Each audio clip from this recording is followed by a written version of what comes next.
Software రంగం ఒకప్పుడు రాజభోగం, ఇప్పుడు ఆందోళన నిలయంగా మారిపోయింది. ఒకప్పుడు సాఫ్ట్వేర్ కంపెనీల ఉద్యోగులు ఒక వెలిగిపోయేవారు, ఇప్పుడు రోడ్డున పడుతున్నారు. ఒరాకిల్ లాంటి సంస్థల్లో 30,000 మంది ఉద్యోగులు ఒకే రోజు తొలగించబడ్డారు. అయితే ఈ సాఫ్ట్వేర్ కంపెనీల్లో ఉద్యోగుల ఊచకోత వెనుక అసలు నిజాలేంటి అన్న వివరాలు తెలుసుకుందాం. ప్రముఖ సాఫ్ట్వేర్ కంపెనీ అధిపతి పోరెడ్డి కిషోర్ రెడ్డి గారు మనతో పాటు ఉన్నారు. వారిని అడిగి తెలుసుకునే ప్రయత్నం చేద్దాం. సార్, సాఫ్ట్వేర్ రంగం అంటే కొన్ని లక్షలాది కుటుంబాలకు జీవనాధారం. అయితే ఇప్పుడు ఒకేసారి 30,000 మంది ఉద్యోగుల ఊచకోతకు వస్తే వారి భవిష్యత్తు ఏంటి అంటే మీరేం చెప్తారు?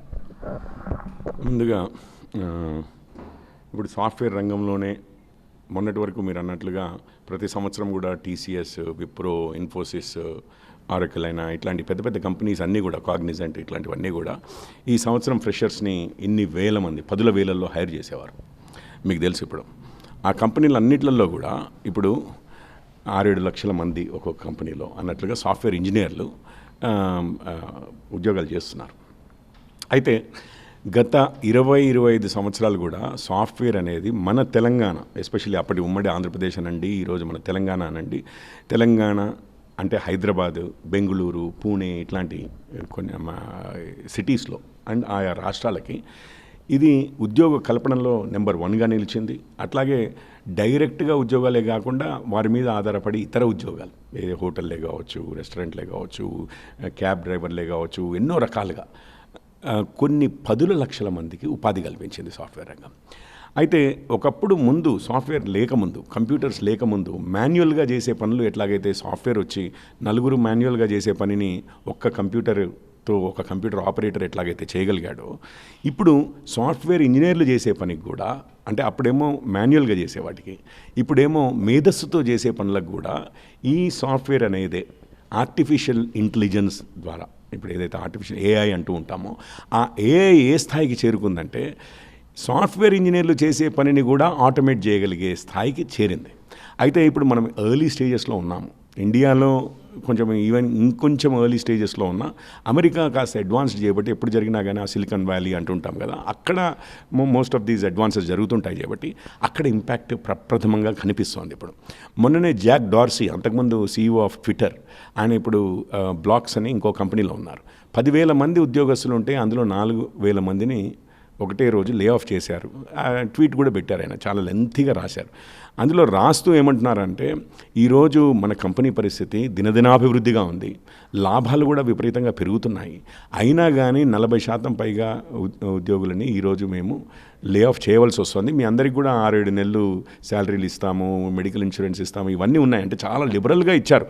కానీ పరిస్థితులు ఏంటంటే టెక్నాలజీలో వస్తున్న అడ్వాన్సెస్ ద్వారా ఇంతమంది అవసరం లేని పరిస్థితులు వచ్చినాయి. అందుకనే ఇప్పుడు 10లో నలుగురు కంటే ఎక్కువ మందినే తీసివేయవలసి వస్తుంది అని చెప్పారు.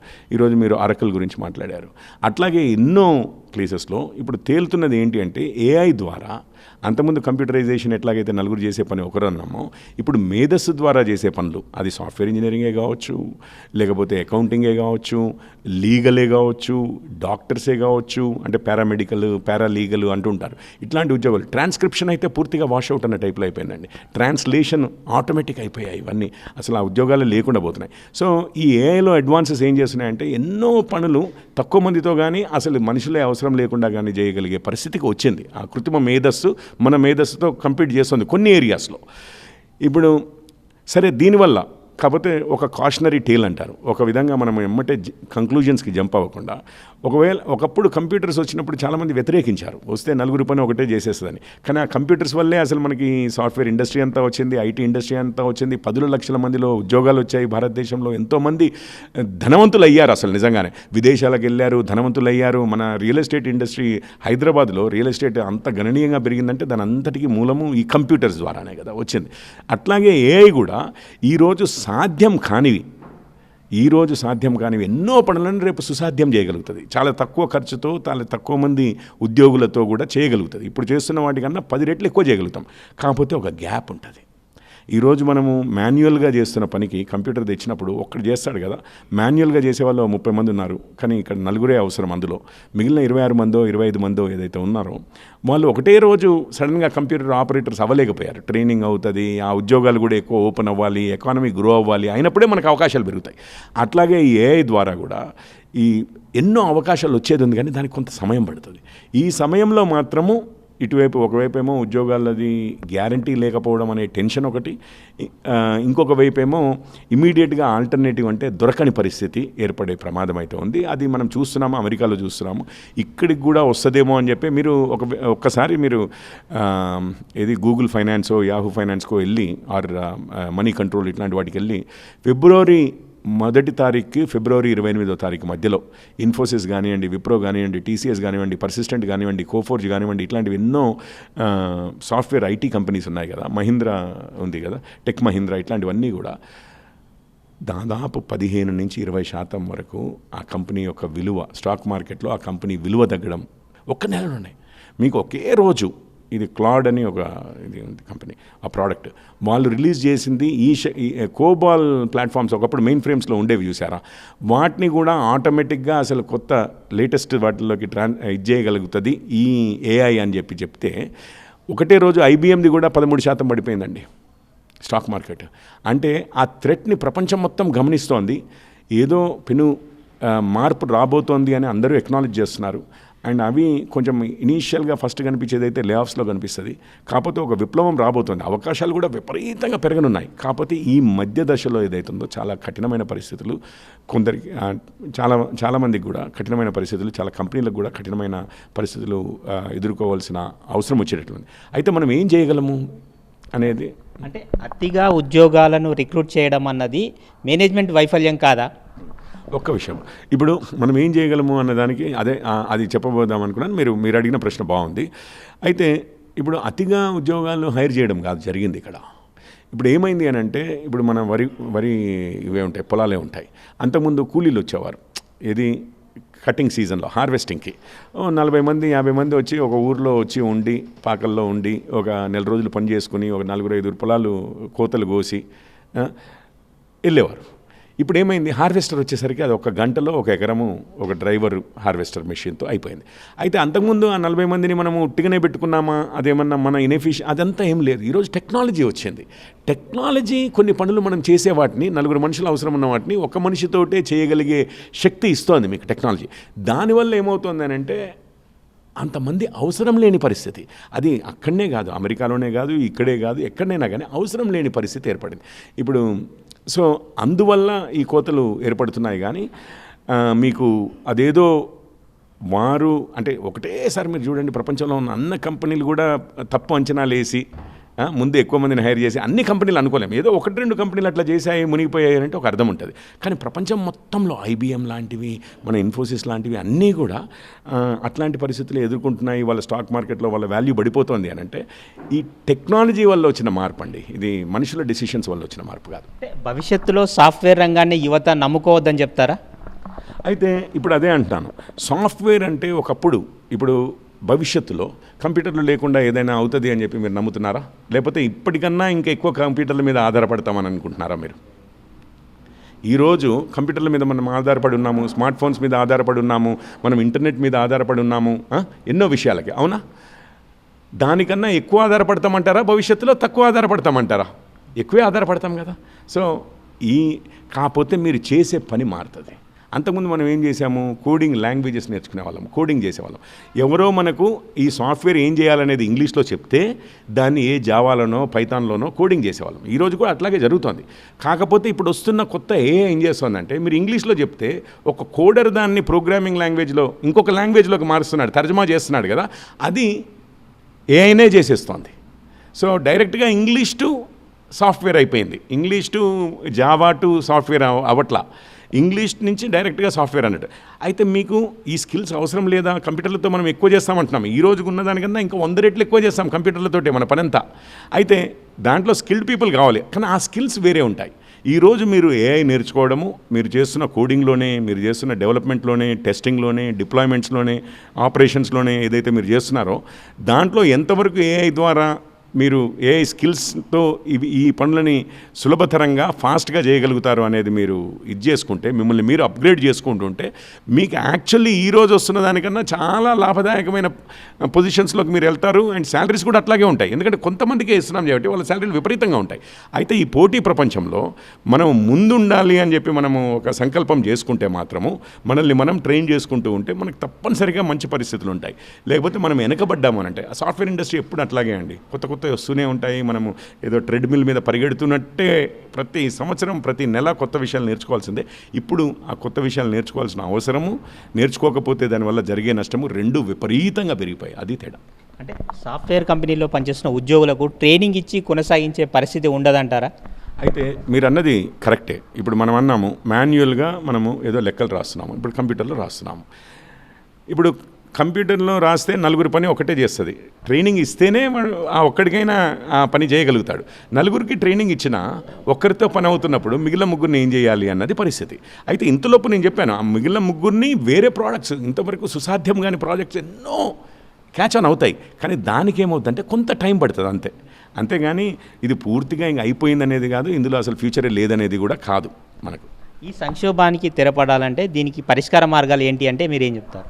నేను నిజంగానే ఇప్పుడు నేనే ఒకవేళ ఈ రాష్ట్రంలో మన ప్రభుత్వము ఉంది అంటే ప్రైవేట్ ఇండస్ట్రీ ఎక్స్పర్ట్స్ చేయగలిగేది వాళ్ళు చేస్తూనే ఉన్నారండి. వెంచర్ క్యాపిటలిస్ట్ చేస్తూనే ఉన్నారు, లేకపోతే కంపెనీ యాజమాన్యాలు చేస్తూనే ఉన్నాయి. కొత్త టెక్నాలజీ వాళ్ళు కూడా అడాప్ట్ చేయకపోతే వాళ్ళు కూడా కాలగర్భంలో కలిసిపోతారు కదా. సో వాళ్ళు వాళ్ళ ఎంప్లాయీస్కి ట్రైనింగ్ ఇవ్వడం ఇదంతా చేస్తున్నారు. కానీ 10 మంది చేసే దగ్గర నలుగురే చేయగలుగుతున్నప్పుడు, లేకపోతే ముగ్గురే చేయగలుగుతున్నప్పుడు మిగిలిన 7 ఉన్నారు. ఆ 7కి నిజంగా సబ్జెక్ట్ రాదా అంటే అది కాదు. వాళ్ళు ఎన్నో 10 ఏళ్ల నుంచి 15 ఏళ్ల నుంచి సాఫ్ట్వేర్లో చేస్తున్న వాళ్ళలో ఎంతో మేధస్సు ఉంది. కానీ దాన్ని వాడుకుని ఇప్పుడు ఎందుకంటే 10 మంది చేయాల్సింది ముగ్గురే చేస్తున్నప్పుడు 7 అయితే ఖాళీ అయిపోతున్నారు కదా. ఆ 7 ఏం చేయాలి అంటే కొత్తవి చేయగలగాలి, చేసే అవకాశం మనకి ఇప్పుడు వచ్చింది. ఏఐ ద్వారా మీరు చేయగలిగిన పనులు కూడా చాలా ఫాస్ట్గా చేయగలిగే సందర్భం కూడా వచ్చింది. సో వాళ్ళకి ఏంటి అంటే more startups, more companies establish అయ్యి మోర్ స్టార్టప్స్. ఇండియాలో సమస్యలు తక్కువ ఉన్నాయండి? ఇండియాలో సమస్యలు తక్కువ ఉన్నాయా? విపరీతమైన సమస్యలు ఏది టెక్నాలజీ వాడి సాల్వ్ చేయగలిగేవి విపరీతంగా ఉన్నాయి, రైట్? అవన్నిటికీ కాకపోతే ఇప్పుడు ఈ 7 ఉన్నారు కదా, వారందరూ ఒక 5 ఏళ్ళు 10 ఏళ్ళు 4 ఏళ్ళు ఈ సాఫ్ట్వేర్లో ఎక్స్పీరియన్స్ ఉన్న వాళ్ళే కదా, వాళ్ళందరూ వాల్యుబుల్ రిసోర్సెస్ కదా. కానీ ఇప్పుడు ఏం చేయాలి?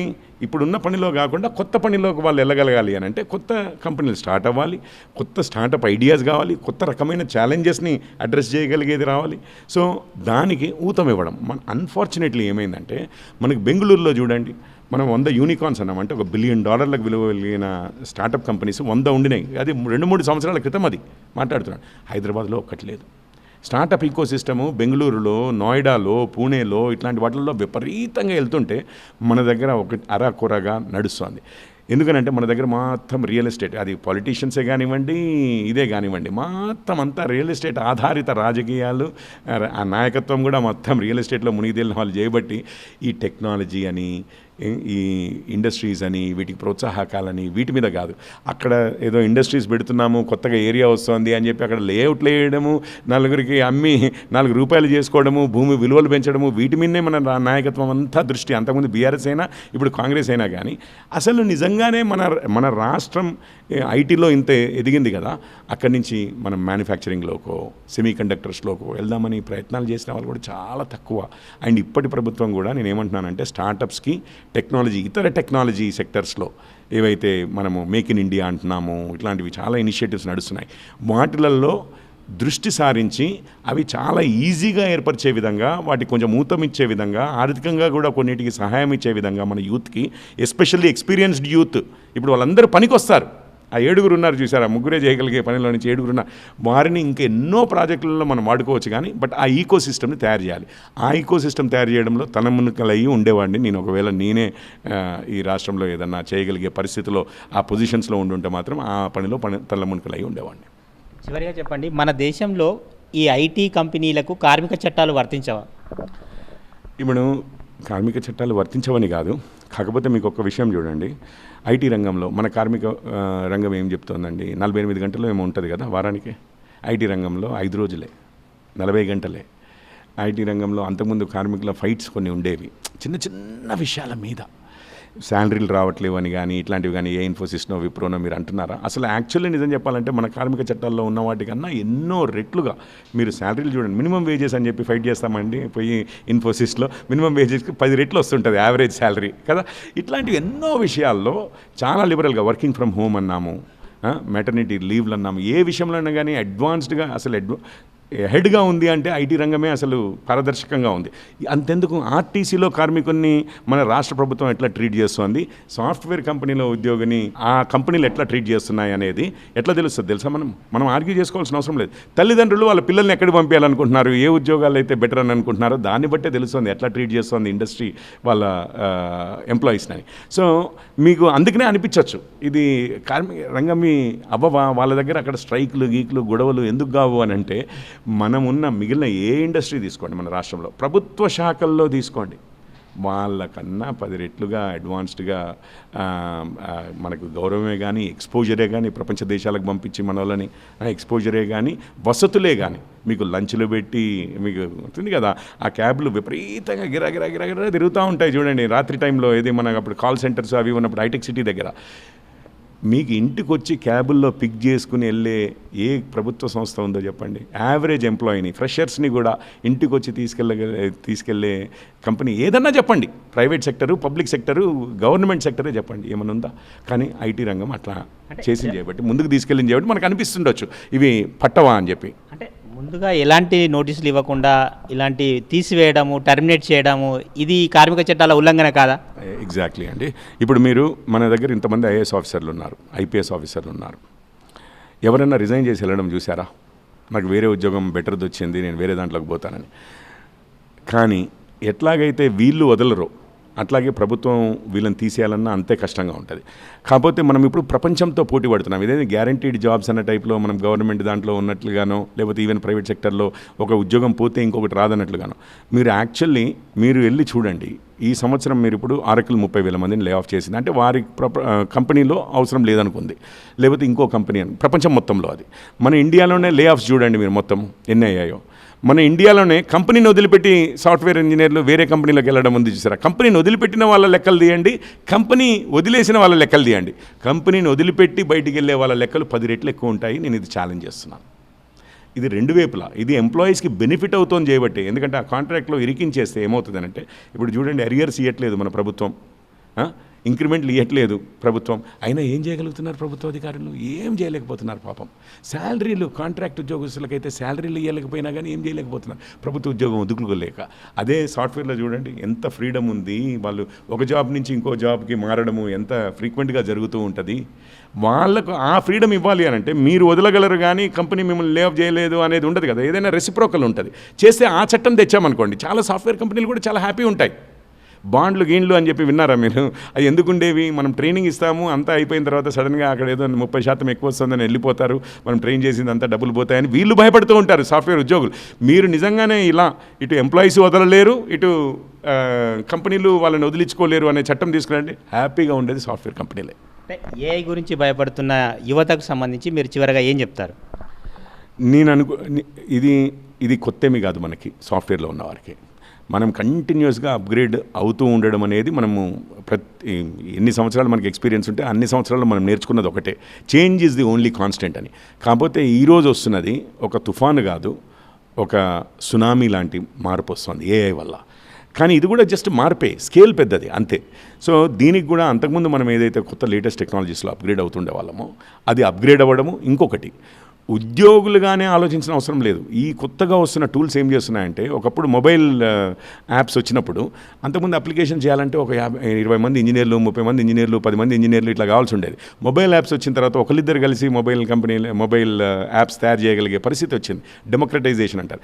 ఈరోజు ఏఐ వచ్చి కూడా మీ చేతిలో ఎంత శక్తిని పెట్టిందంటే, ఎక్స్పీరియన్స్డ్ లీడర్స్ ఒకరిద్దరు ఉంటే అసలు ఏకంగా ప్రోడక్ట్లే తయారు చేయొచ్చండి, ఆ పరిస్థితికి వస్తుంది. సో కేవలం మనం ఉద్యోగం అనేది చూడకుండా మన ఓన్ స్టార్టప్స్, ఎందుకంటే మనం అందరం ఎక్స్పీరియన్స్డ్ పీపుల్, మన ఓన్ స్టార్టప్స్ చేసి మనతో పాటు ఉన్న ఇంకో నలుగురికి కూడా ఉద్యోగాలు ఇచ్చే పరిస్థితి మనకు అవకాశాలు కూడా ఇప్పుడు ఉన్నాయి. మన ఎక్స్పీరియన్స్ని ఆ విధంగా వాడగలిగితే, అండ్ మనకు ఉద్యోగాలే కావాలనుకుంటే మనల్ని మనం అప్గ్రేడ్ చేసుకుంటూ, కాకపోతే ఇప్పుడు దాని మీద మాత్రం దృష్టి చాలా గట్టిగా పెట్టవలసి ఉంటుంది. ఇప్పుడు నలుగురే పని చేసే పరిస్థితిలో, 40 మంది చేసే పరిస్థితిలో ఒకరిద్దరు పని చేయకపోయినా కానీ వాళ్ళని కప్పెట్టేయచ్చు. అంటే వాళ్ళు బయటికి తెలియదు ఎవరు వాళ్ళు చేయట్లేరని. కానీ నలుగురే ఉన్న రూమ్లో అయితే మీరు దాచుకోలేము మనం. అందుకని మనం అగ్రెసివ్గా అప్గ్రేడ్ అవ్వాలి మన టాలెంట్లో. అది మనకు రక్షిస్తుంది. లేదా మనమే అసలు ఈరోజు ఆ స్టేజ్కి వచ్చాం మనము ఇండియాలో కూడా అసలు ఎక్కడెక్కడ రెవల్యూషన్స్ అవుతున్నాయండి. అంతకుముందు అసాధ్యం అనుకున్నది మనం ఇండియాలో చేస్తున్నాం, ఇక్కడ మన యువత చేస్తోంది. మనమే అసలు ఒక స్టార్టప్ ఆలోచనలు ఎందుకు చేయకూడదు? ఎందుకంటే ఖర్చు తగ్గుతోంది, టెక్నాలజీ రావడంతో స్పీడు పెరుగుతోంది, ఎక్కువ మంది జనాలు అవసరం లేకుండా, ఇంజనీర్లు అవసరం లేకుండా మనం ప్రోడక్ట్లు లాంచ్ చేయగలిగే పరిస్థితి వచ్చింది. కాబట్టి అసలు మనమే ఏదర్ ఎంటర్‌ప్రెన్యూర్స్ అవ్వడము, ఇంకో నలుగురికి ఉపాధి మనమే కలిగించడము, లేదా అప్గ్రేడ్ అవ్వడము, మన ఉపాధి మనము కాపాడుకుంటూ ఎక్కువ అసలు యాక్చువల్లీ చాలా వాల్యుబుల్ అవుతాము. దానివల్ల మన ఆర్థికంగా కూడా మనకు చాలా లాభదాయకమయ్యే పరిస్థితి ఉంది. అదండి మొత్తమే చూసుకోవచ్చు. ఎప్పటికప్పుడు అప్గ్రేడ్ అవుతూ ఉంటే ఖచ్చితంగా కొత్తది నేర్చుకుంటూ ముందుకు వెళ్తే ఖచ్చితంగా నిలదొక్కుకోగలుగుతాం సాఫ్ట్వేర్ రంగంలో అని చెప్తున్నారు సాఫ్ట్వేర్ రంగంలో ఓ సంస్థ అధిపతి Poreddy Kishore Reddy. Video journalist C Srinivas గౌడ్తో విక్రమ్, సాక్షి టీవీ, హైదరాబాద్.